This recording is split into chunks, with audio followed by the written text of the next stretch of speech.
What is the secret history of cyber warfare doctrine? Imagine a world where nations fight not with guns or tanks but with lines of code and digital strategies. This is the hidden story behind how countries have shaped their cyber warfare plans over decades.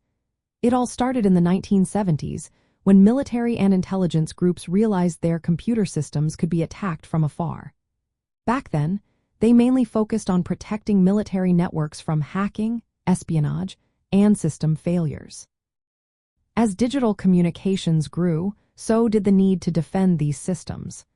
By the mid-1990s, governments began openly talking about cyber threats. One key moment was in 1997 during a cyber exercise called Eligible Receiver. It showed how vulnerable U.S. military networks were by simulating a cyber attack. The results were alarming and pushed the military to act faster.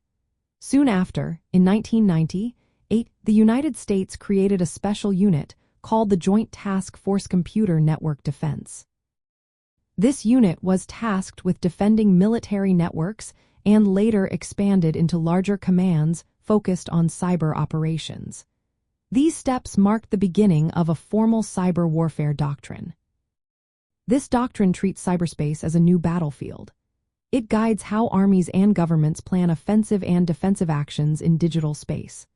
The goal is to protect critical infrastructure like power grids, banks, and communication systems. It also involves gathering intelligence and sometimes launching cyber attacks against enemies. The doctrine emphasizes working together across military, government, and civilian sectors to stay ahead of threats. Another important part of this story is how civilian networks and commercial systems are now part of the battlefield. Many government and military systems are connected to everyday business networks. This makes protecting civilian infrastructure a top priority and raises legal questions under international law. As artificial intelligence technologies become more common in cyber defense and offense, new rules are needed to govern their use in warfare. Government cybersecurity policies are shaped by this evolving doctrine. They set principles for defending critical systems, responding to cyber incidents, and conducting cyber operations. These policies also help develop international agreements to limit cyber conflicts and protect civilians.